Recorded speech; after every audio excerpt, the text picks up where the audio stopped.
I've enjoyed being able to share with you some ideas on personal transformation, how to use the stuff of life to create a stronger, more vibrant, more successful version of ourselves. And today I want to talk specifically about the idea of the challenges that spirit or God or life, whatever we want to call that, it with a capital I, seems to use to help us grow and to deepen our faith in the process.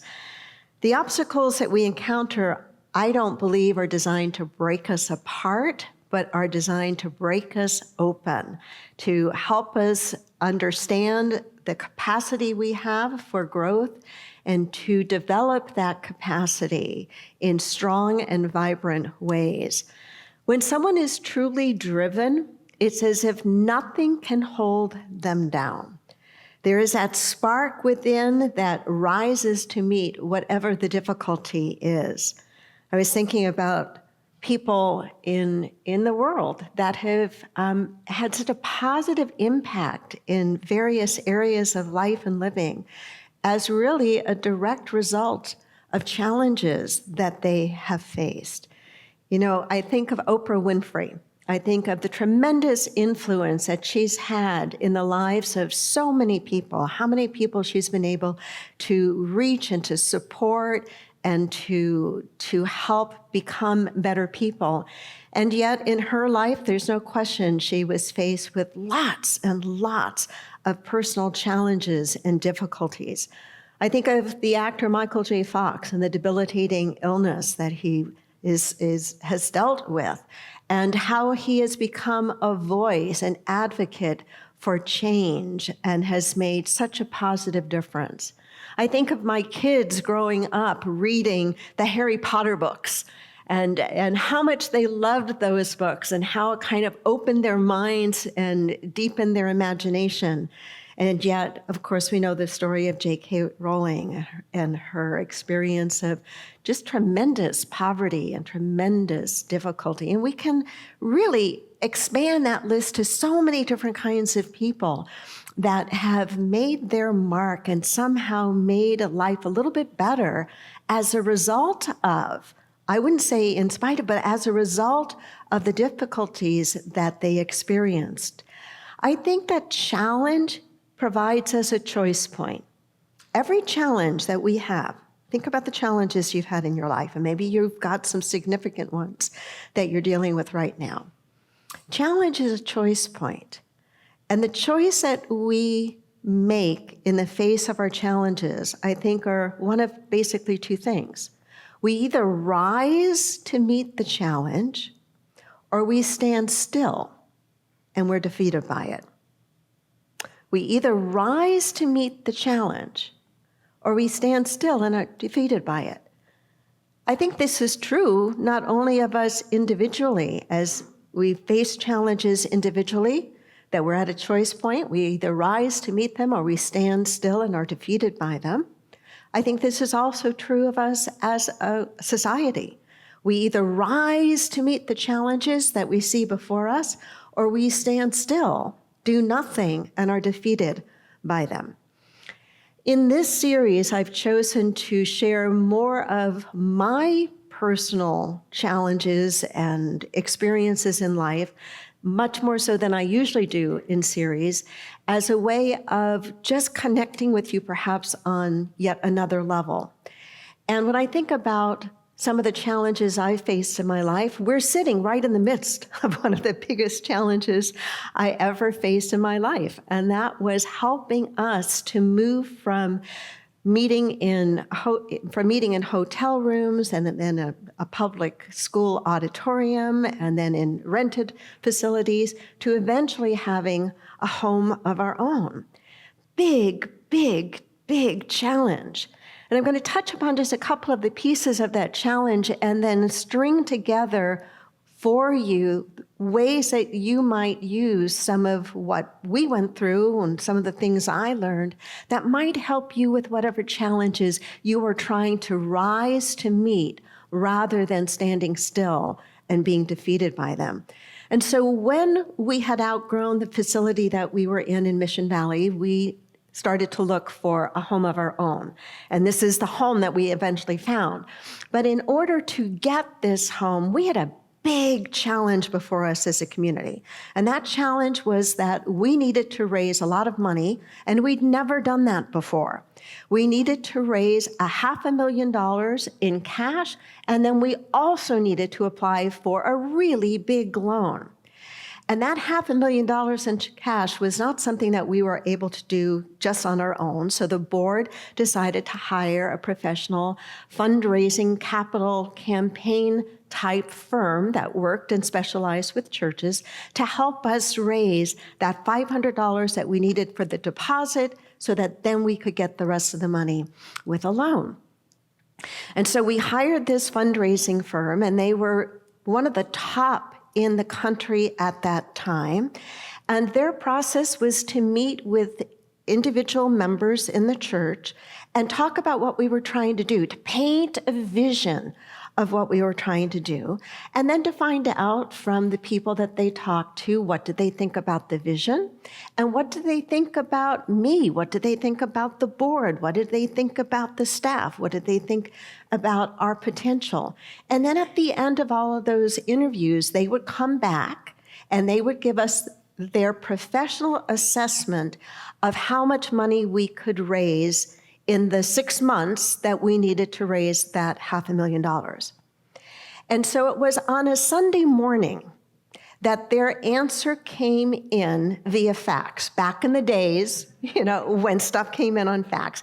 And like an idiot, I went ahead when that fax came in right before the service and ripped it off the machine so I could read it. I should never have done that, and there was a part of me that knew I shouldn't do it then, but I just couldn't wait. And I read their analysis, and their analysis was that after all of the interviews we've done, we don't believe you will be able to raise more than $19,000 in 6 months. I was devastated. I can feel it in my throat now, lump in my throat, tears in the back of my eyes.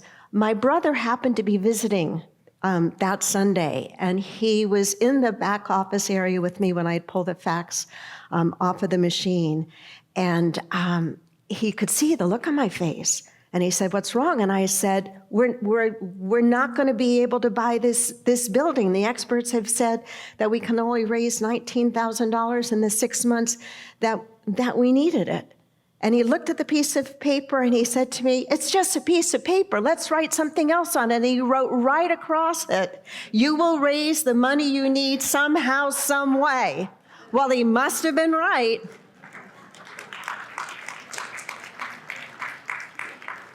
Somehow, some way, you either rise to meet the challenge before you, or you stand still and are defeated by it. We learned a lot in that process. Here are 3 critical things that we learned. Number 1, we learned that with God, all things are possible. That's one of the ways I think we rise to meet a challenge instead of standing still and being defeated by it. We rise to meet the challenge when there's a part of us that recognizes there's got to be another way. If we are spiritual people practicing a spiritual path and tradition, we remind ourselves that we don't have to do it all alone. In fact, we can't. When it's a really big thing, we can't do it all along. I was just talking to one of our members before service today, and he was sharing with me his own growth experiences through some physical challenges and through some addictions, and how his life is so different as he has remembered to call upon what some call God, what others call their higher power, but to call upon that to help them meet whatever the challenge is before them. When we really lean into that, we are leaning into something that will give us the strength to rise up and deal with whatever is before us. I remember at another point in the raising of the money, so we did eventually raised what we needed, not $500,000 in cash, but $250,000 in cash and $250,000 in a promissory notes from the congregation, various members, and then a $1.4 million loan. We eventually got all of those pieces together, but it was not the way we thought it was going to come about, and it wasn't in the timing that we thought it had to come about. But the recognition that with God, all things are possible, we rise up to meet whatever is ours to meet. I remember at another point in the process of us trying to put all of this together, when we had a lot of money down as hard deposits, lots of money down as hard deposits, and we were needing to put the final, cross the final T's and dot the final I's to secure that $1.4 million loan, the lending company decided to back out and told us that, well, because you've never done a capital campaign before and you have these promissory notes, we're not sure about this big loan we're going to give you. And at that point, we had several $100,000 already committed to this building, that if we didn't get all of these other pieces together, we were going to have to walk away, not have a place to be, and lose the money that we had put down as a deposit. And I remember our attorney and our key project manager saying to me, "Wendy, I think it's time to cut our losses." And I remember saying to Tom Willard, a friend of mine, who told me it was time to cut our losses, I remember saying to him, I don't know where the words came, but the words that came out was, "Well, God hasn't told me to quit yet." Go back and talk to the lending company and ask them, they've told us all the things that won't work. Go back and ask them what will work. I must have been difficult to work with. But he did it, and he went back, and he talked to the lending company and said, "Okay, what will you accept?" And they said, "Well, as long as you make those promissory notes subservient to the big loan, we'll go ahead and give you the big loan. The rest is history.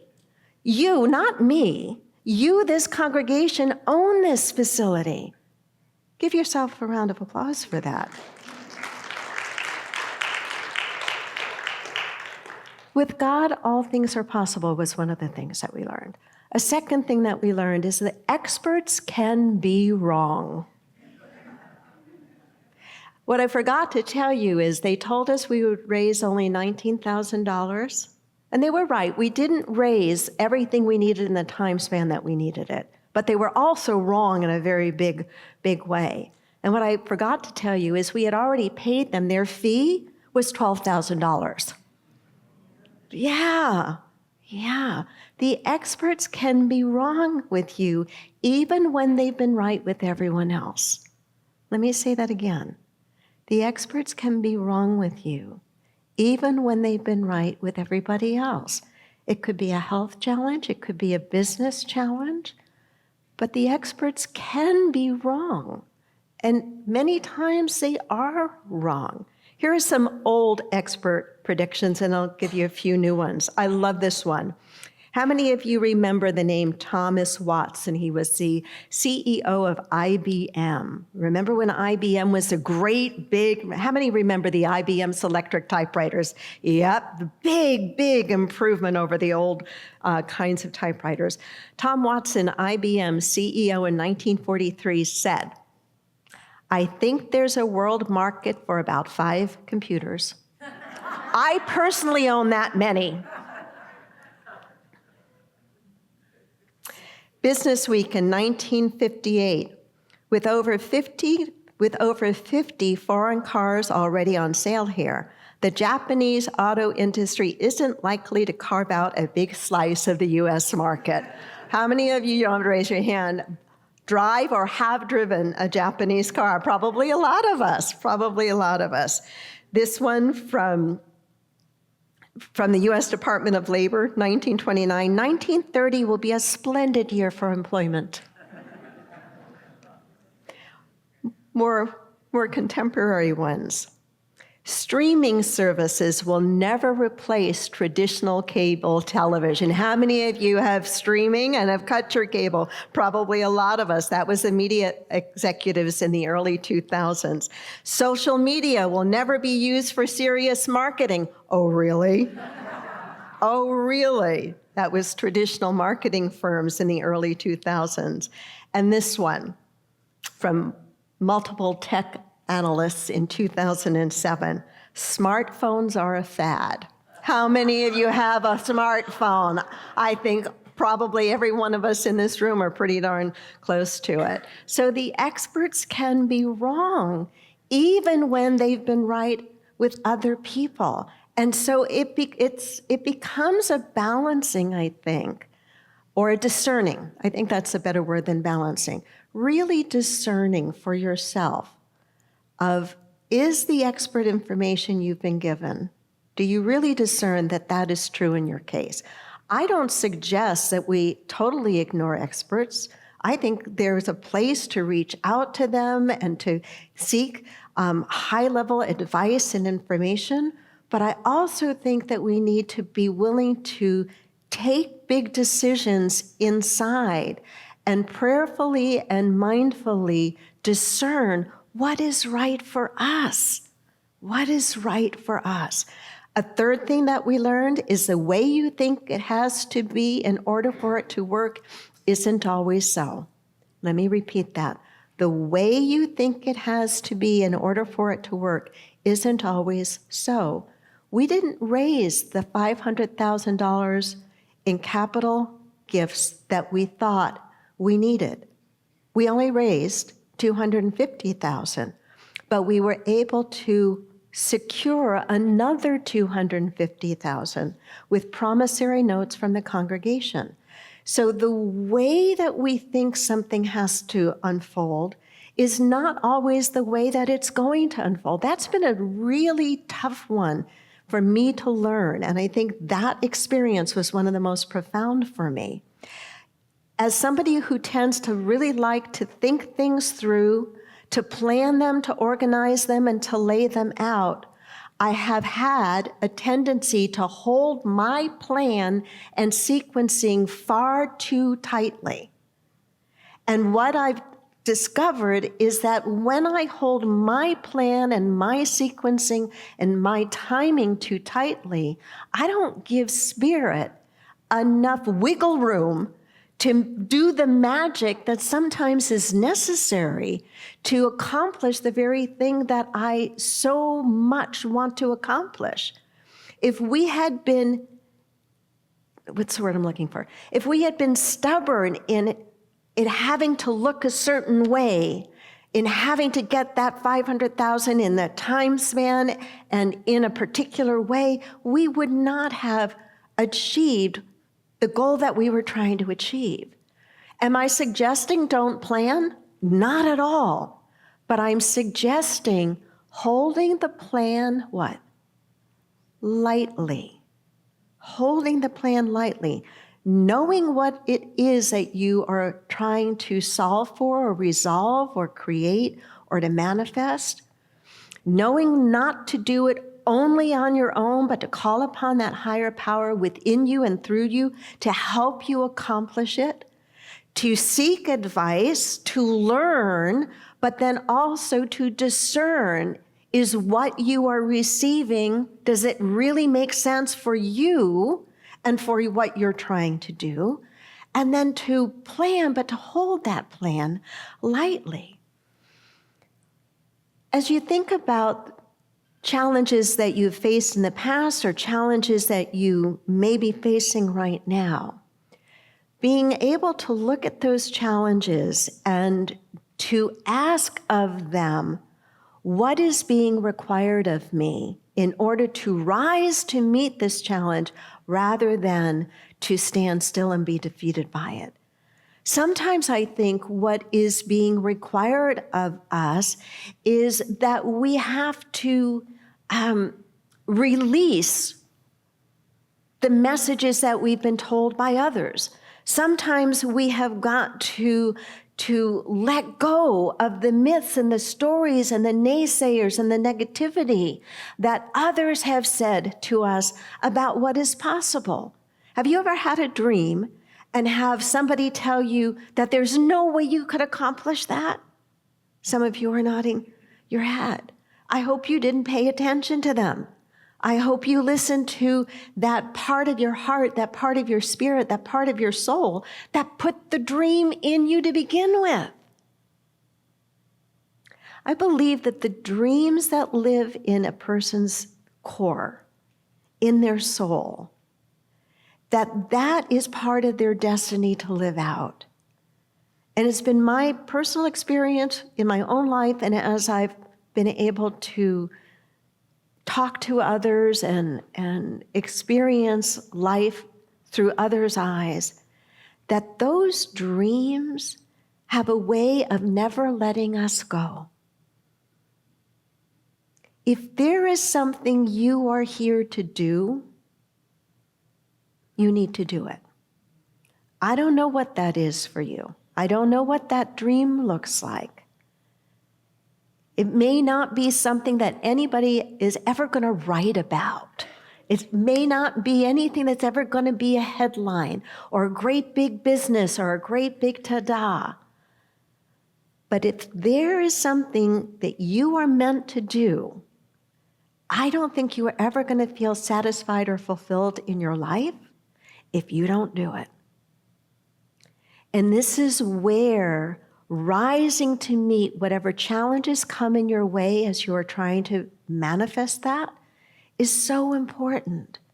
It is where relying upon your own brilliance, your own strength, coupled with this power or presence that we call God or higher power or divine mind, that's where the momentum starts to kick in. When we realize that we not only do not need to do it all alone, in many cases, we can't do it all alone. So what is it that the challenges that you might be facing in your journey to whatever it is that you're wanting to bring forth, what are they requiring you to do? Is there someone you have to stop listening to because they've been telling you to think too small? Is there something you need to learn how to do? I can remember that a couple of biggies for me of needing to learn how to do was, number one, get over my fear of standing in front of a group of people and talking. That's a pretty big thing if you're going to be a minister. Every week has a Sunday. I've noticed that. And along with that comes an opportunity to teach. So getting over the butterflies and the fear and all of that was a big challenge. Another big challenge. How many of the ladies in the audience or online were ever in Girl Scouts? Raise your hand.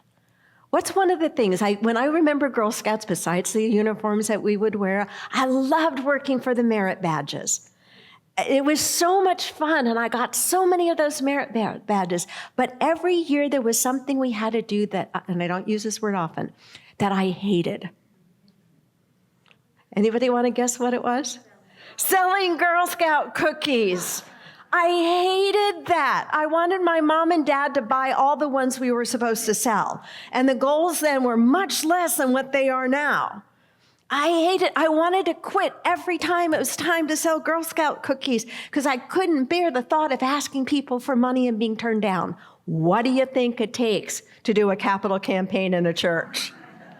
Does God have a sense of humor or what? I mean, really? Does God's Spirit, our higher power, have a sense of humor or what? The challenges we face, I really, really believe this, the challenges we face are not meant to crush us. I think they're meant, the purpose they serve is to break us open to discover the tremendous untapped capacity that each and every one of us has. Capacity to do more, to be stronger, to have a deeper faith, to be bolder, to be more courageous, to find our voice, to find our path. And so if we can look at the challenges that we have when they come our way with that kind of energy and attitude, then I think that we will find that we rise up to meet them and that we aren't standing still and we aren't defeated by them. I hold this for us as individuals, and I hold this for us as a country today, that we will rise up, that we will meet the challenges that we face with dignity, grace, nonviolence, love, spiritual discernment, and compassion, and we will bring about wholeness and healing for all. Namaste.